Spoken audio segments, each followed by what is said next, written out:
हिंदुस्तान में 1996 से network marketing की शुरुआत हुई। विदेशों में अमेरिका, जर्मनी, जापान, कनाडा में इस काम की शुरुआत सैकड़ों साल पहले हुई। वहां पे बहुत बढ़िया चल रहा है, मतलब 100 से भी ज्यादा साल हो गए।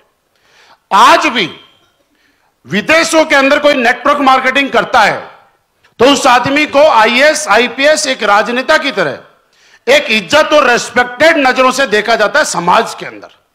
लेकिन हिंदुस्तान के अंदर, हमारे समाज में, हमारे परिवार में, हमारे गांव में, हमारे स्टेट में, हमारे डिस्ट्रिक्ट में जब कोई आदमी नेटवर्क मार्केटिंग करता है और आप किसी के पास प्लान लेके जाते हैं और किसी को यह बताते हैं कि आपका बेटा 18 साल का हो गया, आप 16,000 रुपए का प्रोडक्ट लो और हमारे साथ ज्वाइन कराओ, तो मम्मी पापा क्या करते हैं कि बेटा हम इसको गलत रास्ते पे नहीं डालेंगे। राइट? सवाल देखिए, समझो, दुनिया की सबसे शानदार इंडस्ट्री होने के बाद एक मां बाप अपने बच्चे को चपरासी की नौकरी लगाने के लिए अपना प्लॉट बेच देता है, अपनी भैंस बेच देता है, अपना ज्वेलरी बेच देता है, अपनी एफडी तुड़वा लेता है, लेकिन एक बच्चे को अपना करोड़पति बनाने के लिए, डायमंड बनाने के लिए 16,000 रुपए देने के अंदर वो डरता है। आप मुझे बताइए, ऐसा है या नहीं है? देखिए, है तो सच बोलो, नहीं है तो भी बोलो, ऐसा है या नहीं है? अब आप समझ रहे हो, दुनिया की इतनी बढ़िया इंडस्ट्री जहां लोग कामयाब हो रहे हैं, आपने लोगों को करोड़पति बनते हुए देखा, फिर एक मां बाप अपने बच्चे को चपरासी बनाना पसंद कर रहा है, रिश्वत देके 2 लाख रुपए, 16,000 रुपए देके करोड़पति नहीं बनाना चाहता। कारण क्या है? इसी कारण को समझना। आज बस हिंदुस्तान में जब इस काम की शुरुआत हुई तो लोगों ने लोगों को लूटा, यह समझो। लोगों ने लोगों के साथ गलत किया, और जब लोगों के साथ ऐसा बोला जाता है कि दूध का जला छाछ भी फूंक फूंक के पीता, ऐसा हो रहा है कि नहीं हो रहा? ये नो मेरे भाई, यहां तो लोग छाछ के फूंके हुए हैं, क्या फूंक के पिए?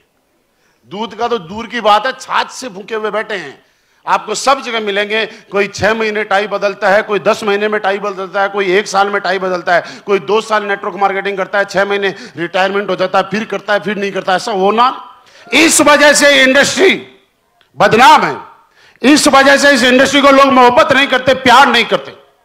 मेरे दोस्त, इसी सारी समस्याओं को देखते हुए, इन्हीं वजह से और जनता के, हिंदुस्तान के इसी दुख को देखते हुए हमारी कंपनी के एमडी एंड सीईओ, हम सबके भाग्य विधाता, आज जिनका नाम लेते हुए रोंगटे खड़े होते हैं, जिनका नाम लेते हुए प्राउड फील होता है कि हमारी कंपनी के रचयिता मिस्टर संजीव सर ने 9 नवंबर 2014 को एक बीड़ा उठाया कि मैं एक ऐसी कंपनी की शुरुआत करूंगा जहां पे लोग अपने बच्चों को उस कंपनी में शुरुआत करवाते हुए उस काम में जब काम करवाएंगे तो मां बाप भी खुश रहेंगे, बच्चे भी खुश रहेंगे, परिवार के लोग भी खुश रहेंगे, और तब जाके इस कंपनी की शुरुआत हुई 9 नवंबर 2014 को। अब आप पूछो कि कैसे इसमें होगा? आपसे मुझे एक चीज बताइए, आज तक आपने आईफोन खरीदा? जिसके पास है उसकी बात कर रहा हूं। खरीदा? सैमसंग खरीदा? ओप्पो खरीदा? आपने होंडा की कार खरीदी? मारुति खरीदी? आपने एलजी का टीवी खरीदा? वीडियोकॉन का एसी खरीदा? आप मुझे आज तक बताइएगा किसी दुकान वाले को गाली दी कि मेरे को लूट लिया इसने? क्योंकि वो मोबाइल आपकी जरूरत था। सब अब बात को समझना, मोबाइल आपकी जरूरत था, आपने दुकान वाले को जरूरत की चीज के पैसे दिए, और जब वो चीज आपके पास आई तो वो आपके जब फोन करने लगे तो आपके काम में आ गई। आदमी क्या चाहता है? सबसे पहले आप जिसके पास जाओ, आप उसकी जरूरत पैदा मत करो। जो प्रोडक्ट उनको दे रहे हो, आज मुझे बताइए, आयुर्वेद के जो हमारे जितने भी प्रोडक्ट हैं, ये हिंदुस्तान के घर घर की जरूरत है या नहीं है? हम जरूरत पैदा कर रहे हैं या पहले से ही जरूरत है? इसका मतलब जरूरत पैदा नहीं कर रहे हैं। अब जिसको घुटने की प्रॉब्लम है उसको ऑर्थोडॉग मैं बता रहा हूं कि लेना चाहिए या उसकी जरूरत है? जरूरत है। नंबर 2, मैं उसको प्रोडक्ट कौन सा दे रहा हूं? जिसकी उसको जरूरत है। अब 3 नंबर पे, आज तक नेटवर्क मार्केटिंग में प्रोडक्ट तो बेचे गए लेकिन नकली प्रोडक्ट बेचे गए। 10,000 रुपए लिया गया, 500-700 रुपए का आइटम दिया गया। आप मुझे सीधा बताइए, मैं आपका सच्चा दोस्त हूं, मैं आपका रिश्तेदार हूं, और मैंने आपसे 10,000 रुपए लेके आपको अमीर और करोड़पति बनाने के नाम पे आपसे पैसे लिए, और लेने के बाद मैंने वो सामान 10,000 के बदले 500 का दिया, जो ना तो आपकी जरूरत थी ना आपके काम आया, और आपने एक कोने में फेंक दिया। उसके बाद जब आप पैसे वाले नहीं बनते हैं तो मेरे खिलाफ नेगेटिव होंगे कि नहीं होंगे?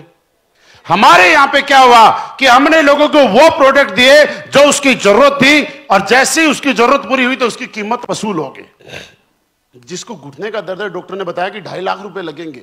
अगर मेरे 2.5 लाख रुपए बचा के मैंने उसके 15-20 हजार में घुटने ठीक हो गए, तो बताइए पैसे लगवाए या पैसे बचाए? ये ऑर्थोडॉक्स उसके घर में उसकी आज से पहले जरूरत थी, मैं तो माध्यम बना AWPL के माध्यम से उसके घर पे प्रोडक्ट पहुंचाने के लिए। इसलिए 9 नवंबर 2014 से लेकर आज 2022-23 तक हिंदुस्तान नेटवर्क मार्केटिंग का नक्शा बदला। जो लोग इससे चिढ़ते थे वो मोहब्बत करने लग गए। जो लोग नेटवर्क मार्केटिंग के लोगों से बात नहीं किया करते थे, आज स्लीपलेस वेलनेस के लोगों को लोग भगवान की तरह पूछते हैं, क्योंकि हमारे प्रोडक्ट में दम है। और आपको काम करना है तो इस समर्पण के साथ करना कि मैं जब किसी को प्रोडक्ट दे रहा हूं, सोचना बात, मैं जब किसी को प्रोडक्ट दे रहा हूं, और याद रखना भगवान आपको माध्यम बना रहा है, भगवान आपको एक मौका दिया है। अगर कोई पार्क में बूढ़ा आदमी है, बेचारा 70 साल का हो गया, चल नहीं पा रहा है, आपके हाथों से उसके पास में प्रोडक्ट चला गया और वो दोनों पैरों पे ठीक से चलना लग गया, मुझे बताइए दुआ देगा कि नहीं दुआ देगा? अब आप सोचो वो आदमी अगर आप हुए तो कैसा लगेगा? आज हमारे प्रोडक्ट, जहां पे लोगों को 10-10 साल से डायबिटीज की प्रॉब्लम थी, और हमारे प्रोडक्ट से आप बताइए ठीक हो रहे हैं कि नहीं हो रहे लोग? अगर किसी ऐसे आदमी को जो 10 साल से दुखी है, परेशान है, मर मर के जी रहा है, उसको आपने डाइबोडोक और थंडरब्लास्ट दिया और वो ठीक हो गया, तो मुझे बताइए ये खुशी का काम है या गलती का काम है? ये काम अगर किसी को मौका मिले तो ये काम करना चाहिए कि नहीं करना चाहिए?